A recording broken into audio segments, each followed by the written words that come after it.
Hi cuties! I decided to go ahead and try something new, so I hope you like it. For the speed paint, I decided to do a voiceover where I'll go more in depth with the inspiration behind this piece and generally reflect on how 2018 has been for me. Quick side note though before I get started.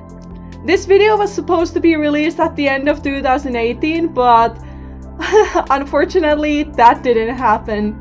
On top of that, straight after New Year's, I got sick for 1 week, so I haven't really had a chance to record this audio until now, so I hope you all enjoy the first upload of 2019.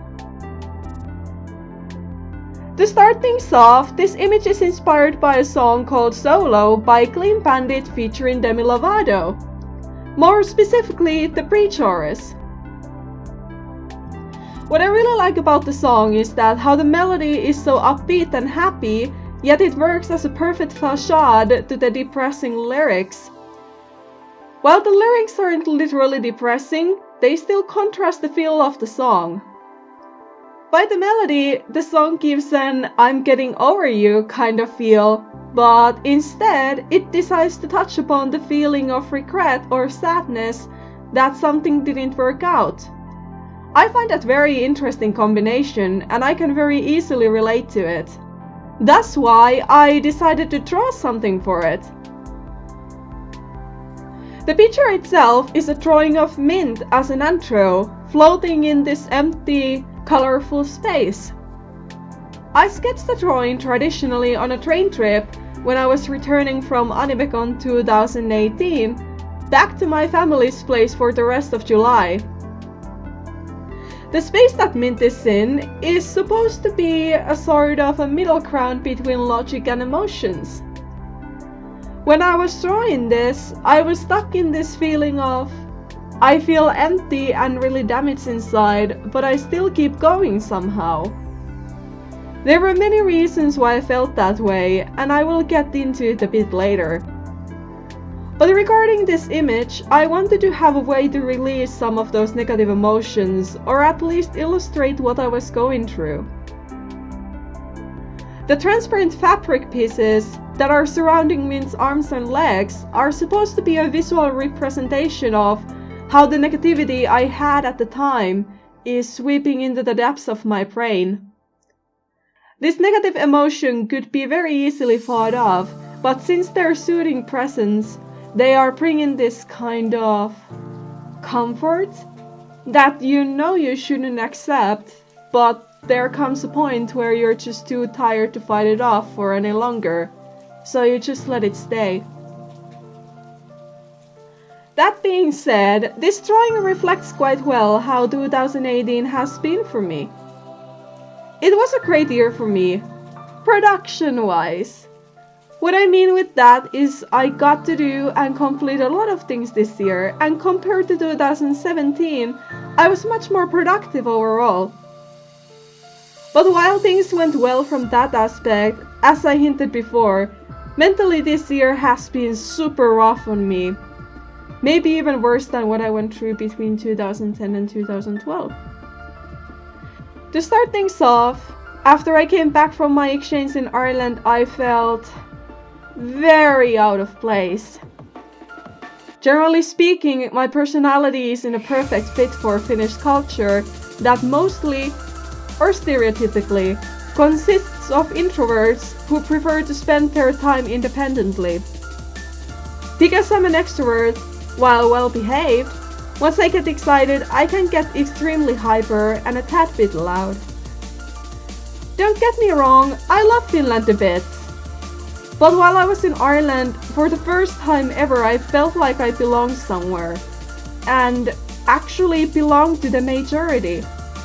So coming back from such a social country hit me very hard.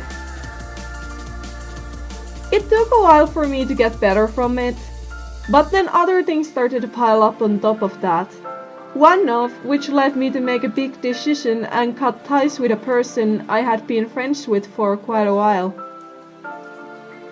Cutting ties with them was the thing that hit me the hardest, And as there already was the doubt and longing to feel like I belong, as I did in Ireland, it all just crushed me emotionally.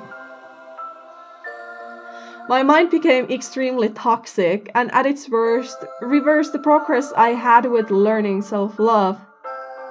I had known this person for years and the last few were quite something. I don't want to go into much detail about it publicly, but to put it in a nutshell, the situation or our friendship got to the point where even my friends started to tell me to cut ties with this person. I didn't cut ties with them earlier because I was too stubborn to believe the situation was as toxic as it really was.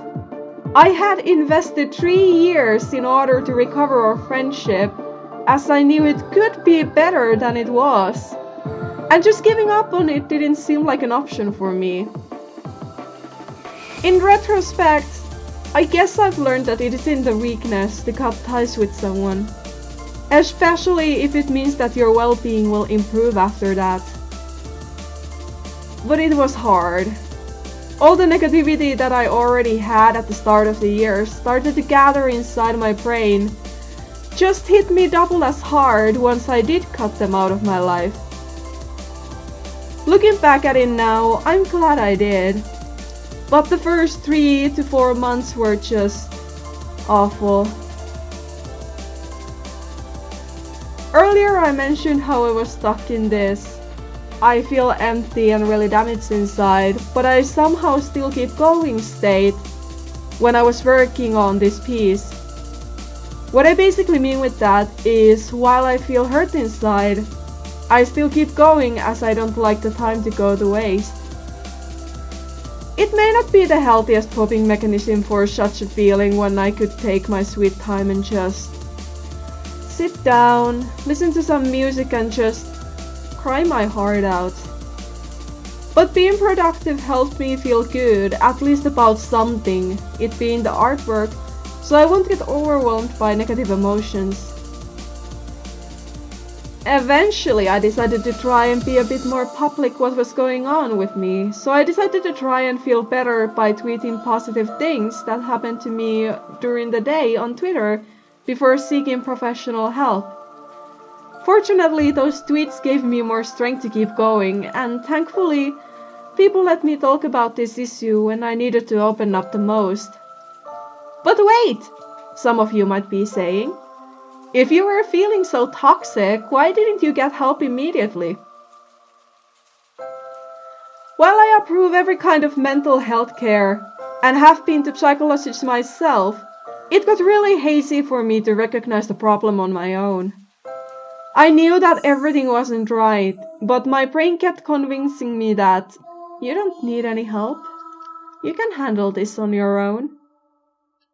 I finally reached out to my school psychologist and she sent me forward. 4 months in now and I am in a much better place today than I was during the summer. Sure, I still go to the psychologist every few weeks, but I have finally come to a better terms as of what has happened and accepted most of it. After all that I've been through inside my head during this year, I want to leave you guys with a little life advice. There is a reason they tell you never say never. While you may have good intentions behind it, you can't control how the world turns out. For example, maybe instead of saying I will never leave your side, you could easily revert it like I will be by your side. It sounds a lot more reassuring and less aggressive. I know never promises are very easy and tempting to make, but as someone who has seen these promises broken over and over again, just save the trouble. Especially for those who care about you the most, and most of all, yourself. The moment I conquered these negative emotions, I have felt so alive again. Was this a depressing year for me? Yeah, but I don't regret any of it. All I can do now is to hope for the better and set my sight in the future.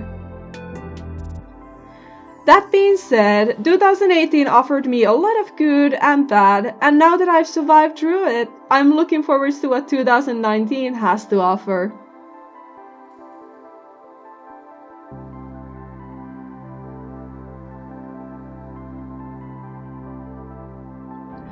The link to the finished image can be found from the description below.